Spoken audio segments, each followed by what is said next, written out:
Vietnam's new drone rules are now in force, and the biggest problem may not be getting permission to fly. It may be registering the drone in the first place. So in the next few minutes, I'll show you exactly what changed, what did not, and whether you should still bring a drone to Vietnam. Even a DJI Mini weighing under 250 grams may now require import documents, a physical inspection, an official identification tag, and support from someone in Vietnam before its permit-free advantage becomes useful. And that creates a strange result. The lightest drones still have the easiest legal pathway, but that pathway may not be practical for an ordinary tourist to complete. A couple months ago, I published a full guide on bringing a drone to Vietnam. That video covered the broader decision, including restricted airspace, flight permits, itinerary fit, and why getting a drone through the airport is not the same as being allowed to fly it. That guide is still useful, and I'll link it below and at the end of this video. But two important provisions have now taken effect, and Vietnam has published the process intended to make drone registration operational. So, this is not a replacement for the original guide. It is the July 2026 update. The first thing to understand is that Vietnam did not suddenly create an entirely new drone system in July. The broader legal framework took effect in November 2025. It already addressed registration, operating conditions, foreign pilots, restricted areas, flight permits, and the special treatment of recreational drones weighing under 250 grams. But two requirements were deliberately delayed until July 1st, 2026. First, a drone being operated must have a valid Vietnamese registration certificate or temporary registration certificate. Second, anyone directly operating a drone with a maximum takeoff weight of 250 grams or more must hold the applicable operator license. So, July 1st did not rewrite the entire rulebook. It activated two major gates inside a system that was already on the books: registration for the aircraft and licensing for pilots flying drones weighing 250 grams or more.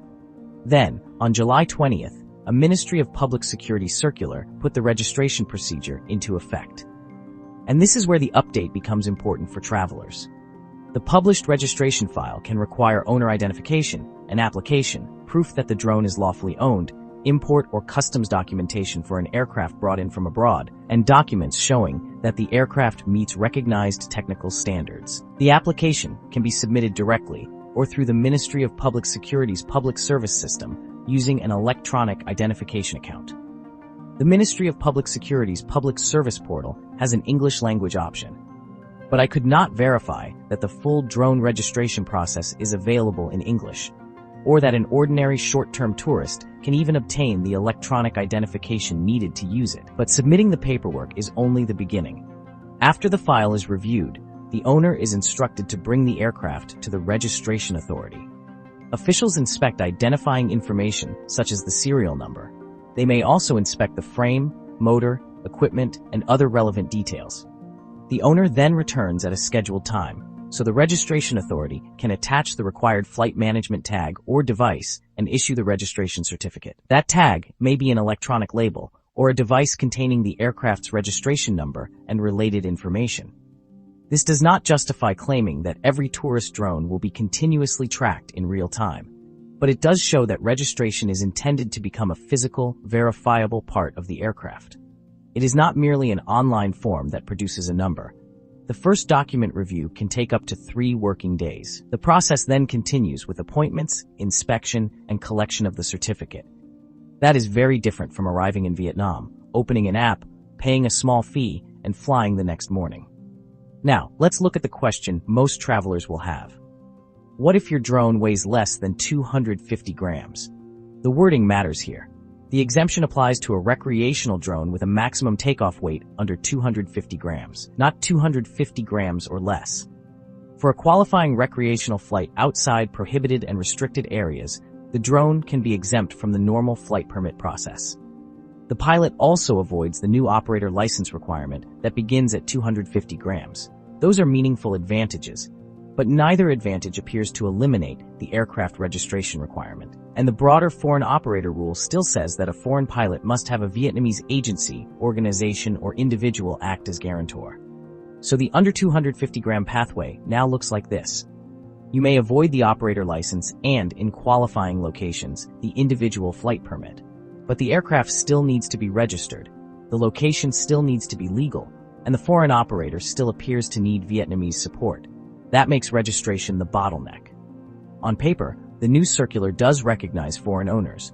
A foreign individual who is permanently or temporarily residing in Vietnam or otherwise authorized may qualify to register. A passport is among the accepted identity documents. Provincial police handle registration for foreign residents in their jurisdiction. But that still leaves several practical questions for a normal visitor.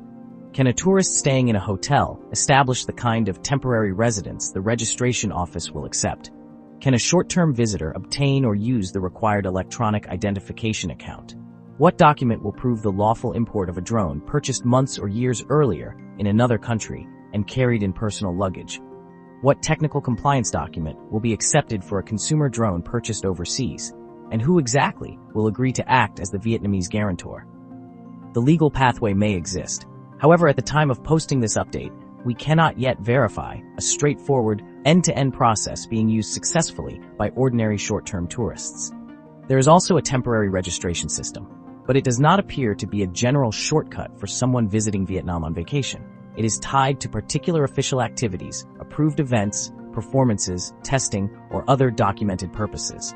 So simply saying, "I am only here for 2 weeks," does not appear to create an easier tourist registration category. Now consider a drone weighing 250 grams or more. At that point, the traveler loses the strongest small drone advantages. The aircraft must still be registered. The operator now needs the applicable license. Most ordinary flights will also require the relevant flight permission, and the foreign pilot still needs Vietnamese backing. Import documentation, technical records, prohibited and restricted zones, and location-specific approvals remain part of the problem.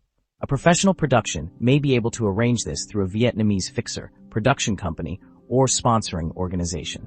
For a normal vacation, it is difficult to justify. Unless registration, licensing, flight permission, and the Vietnamese partner are arranged before the trip, a drone weighing 250 grams or more should stay home. This is also why airport stories can be misleading. Travelers often report carrying a small drone through a Vietnamese airport without being questioned. That may tell you something about what happened at baggage screening on that particular day. It does not prove that the aircraft has the documentation required for registration, it does not prove that it is registered, and it does not prove that the location where the traveler plans to launch is legal. Bringing the drone into Vietnam and legally operating it are separate questions. Most traveler reports currently circulating also describe trips that happened before this registration procedure took effect. They may still be useful for understanding airline batteries, airport screening, and how visible enforcement has felt on the ground, but they cannot show us whether an ordinary tourist can successfully complete the new July process. So, has my original verdict changed? Not dramatically, but the reason behind it is now clearer. For a drone genuinely weighing under 250 grams, the updated verdict is, bring only with planned flights. That means confirming the exact locations in advance, verifying that they are outside prohibited and restricted areas, and determining before departure how the drone will be registered. You should also know what important technical documents will be accepted, and who in Vietnam will support you as the foreign operator. Without those answers, you may carry the drone through half the country and never have a clearly legal opportunity to launch it. For a drone weighing 250 grams or more, the verdict is simpler. Leave it home for an ordinary tourist trip. The licensing, registration, permit, and sponsorship burden is too heavy, unless the footage matters enough to arrange the operation professionally. And for the broader Vietnam decision, including restricted zones, official resources, itinerary considerations, and places where a drone is unlikely to be useful, watch the original GlobeKit Vietnam guide linked below and on the end screen. Before you pack your drone, use this final decision rule. Who will register it, and who in Vietnam will guarantee you as the operator? If either answer is unclear before departure, leave it home. Leave a comment if you have tried to register or fly a drone in Vietnam since the July changes, or if the new process changed your decision to bring one. And of course, likes are always appreciated. They really do help the channel. Thanks for joining me, and safe travels wherever you're headed.